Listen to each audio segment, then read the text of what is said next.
Mesdames et messieurs, bonjour. Alors moi je reçois une maman qui m'a ramené ses deux enfants et puis j'ai dit à la maman, il faut que tu fasses aussi un travail sur toi parce que c'est très important que vous fassiez un travail en tant que parent sur vous. Dites-vous que les chiens ne font pas des chats. Alors attention, quand je vois les enfants, très souvent je vois les parents, ça me donne beaucoup d'indices et je vois qu'il y a des choses que l'enfant porte, l'histoire de ses parents. Et là, je vois donc tes deux enfants. Alors j'ai vu le premier, le grand de 8 ans. Je l'ai vu il y a un mois et demi, 2 mois, je sais pas. Un mois et demi. Donc celui de 8 ans, il a un frère de 5 ans. Et donc on a celui de 5 ans, je l'ai découvert aujourd'hui. Et c'est marrant, ils ont deux personnalités complètement différentes. Donc celui de 8 ans, il a déjà vu 2 psychologues, c'est ça? La première psychologue, il l'a vu de quel âge à quel âge? C'est à l'âge de 4 ans à 6 ans. Et la deuxième, c'est de 6 ans jusqu'à présent. Elle est toujours suivie. D'accord. Et là, tu as demandé à la deuxième psychologue qui l'a vu depuis, enfin, qui voit depuis 2 ans? Bientôt 2 ans. Bientôt 2 ans, un bilan. Un bilan depuis qu'elle l'a vu. Parce que là, on ne voit pas d'amélioration. Vu que lui, qu'il a toujours problème d'autonomie et la concentration. Donc, tant qu'on parent, donc on ne voit pas d'amélioration. Et donc, moi, quand elle me dit, ouais, il a une nouvelle psy, moi, j'ai cru comprendre qu'il venait de la découvrir et qu'elle ne connaissait pas l'enfant. Il la connaît. Ça fait déjà bientôt 2 ans. Et là, Toujours, elle me dit, quand on demande des problèmes, elle me dit, ça va venir, ne vous inquiétez pas. Mais nous, on ne voit pas du tout d'amélioration. Et là, on dit, on va changer la psychologue. Donc, vu que j'ai cherché des psychologues, des spécialistes, je suis tombée sur vous, sur Instagram, sur votre... qu'est-ce qui t'a choqué dans ce que je t'ai dit aujourd'hui? Moi, j'ai vu l'interaction, je t'ai vu toi, j'ai vu tes deux enfants. Et quand je les ai vus communiquer entre eux, je fais ok, c'est clair, quoi. J'ai compris tout de suite quelque chose. Et toi, tu vas me dire qu'est-ce qui t'a surpris dans ce que je t'ai dit? Je me suis surpris aujourd'hui parce que, vu le papa et moi, donc, que le grand, c'est lui, il est toujours vers son frère. Quoi.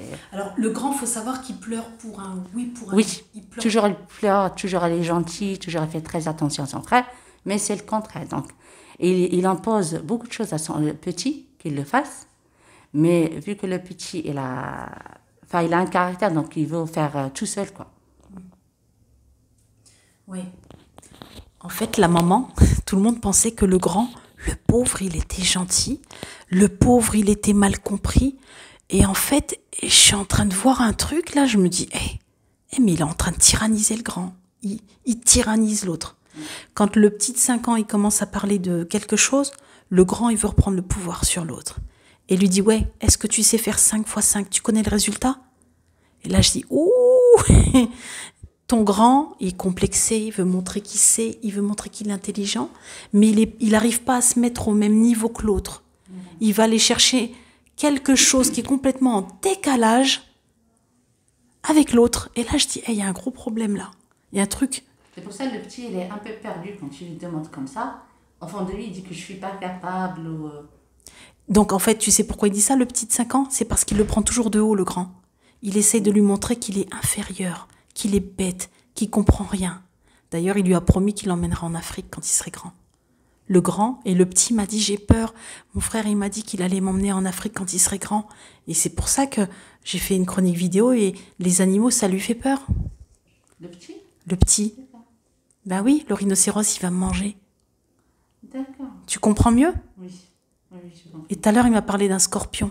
Le petit, j'ai fait une petite vidéo avec lui. Et puis, il a les yeux fermés. Puis, tu sais, là, il se voit dans un désert. Et puis, il voit le scorpion. Puis, le scorpion qui veut le piquer, mais lui, il va réussir à le tuer. Enfin, tu vois, il est en train de dire qu'il y a des peurs, mais il était en train de reprendre le pouvoir, là, le petit, quand on a fait la séance. En train de reprendre le dessus. Il trouvait des solutions à chaque fois pour s'en sortir. Il reprend le dessus. Par contre, le grand, il a une relation qui est complètement décalée. C'est pour ça qu'il n'arrive pas à avoir des amis. Il est contradictoire sur tout. Il est éparpillé partout parce qu'il n'arrive pas à se recentrer. Donc, en fait... Donc le grand, il faut qu'on travaille sur ses émotions, il faut qu'on travaille sur sa compréhension, il faut qu'il arrête, il commence ses phrases par « il y a un problème ». C'est un enfant qui voit des problèmes partout. C'est un enfant qui voit toujours l'injustice partout. C'est un enfant qui se sent mal aimé tout le temps. Là, il faut qu'on travaille avec lui. Hein. Parce que là, je te raconte pas, là, il est en CE2. Oui. C'est Mimi au CE2.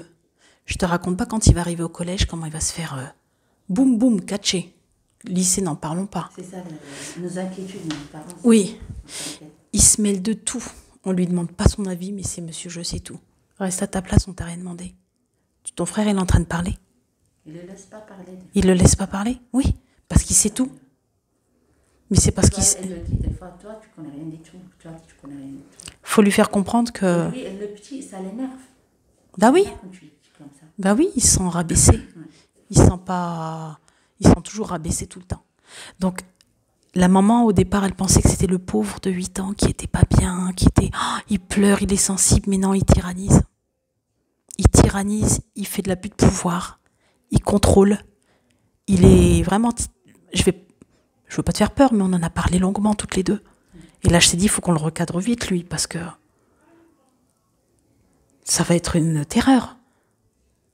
Et puis la pauvre, c'est une victime tout le temps, il faut le faire sortir de cette posture. Et je pense que la psy, elle a voulu dire, il va changer, mais non. Non, il y a un truc...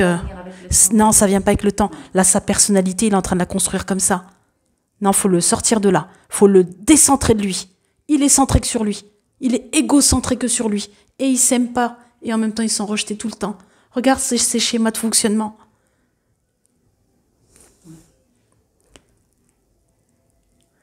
Donc, c'est vrai que première séance, j'étais curieuse de voir ce qui allait changer, même si ça va mieux que la maîtresse, elle t'a dit.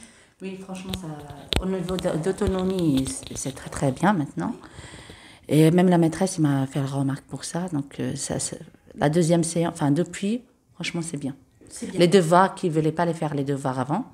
Et maintenant, il rentre à la maison et il me demande, maman, je vais faire les devoirs. Super. Franchement, c'est bien. C'est bien. En une séance, c'est bien, mais c'est un enfant qui doit apprendre à s'autonomiser, à reprendre confiance en lui et arrêter de jouer ce scénario de posture de victime. Oui, toujours nous, parents, toujours victime. Toujours... C'est une victime totale quand tu le regardes. Mais en fait, il essaye de... Et puis t'as vu, il passe d'un sujet à un autre pour fuir. Tout le temps, pour se fermer tout le temps. Pour fermer, stop. Mais là, on va lui dire, viens ici, tu fermes pas. On va rester sur ce sujet. T'as voulu dire quoi?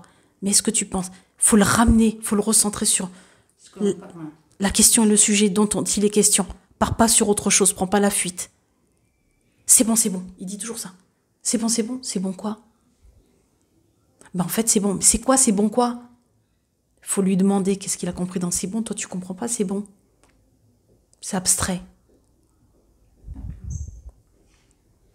Mais je suis très confiante. On va continuer. On fera une 3e séance dans 1 mois pour voir l'évolution avec la maîtresse aussi. Voir ce qu'elle remarque, ce que toi tu remarques à la maison, les interactions. Et puis on va y aller progressivement pour voir comment on peut continuer à l'ouvrir. Continuer à le faire sortir de cette posture-là. Il faut qu'il sorte de ça parce qu'il va être malheureux toute sa vie. Ok? Alors, nos parents, à travers cet âge, ça s'aggrave. Ah bah oui, mais en grandissant forcément, s'il est toujours là-dedans, personne ne le fait sortir de là, à un moment donné, il ne va pas comprendre le monde dans lequel il vit. Il va se dire, mais c'est quoi, les gens, ils sont méchants? Ça sera que ça, hein? Les gens sont méchants, moi je suis une pauvre victime. Non, reviens. On va t'expliquer comment fonctionne la vie. Ok? D'accord. Merci à toi, très cher. À bientôt, prenez soin de vous. Dalila Benfria, psychopraticienne en région parisienne. Waouh!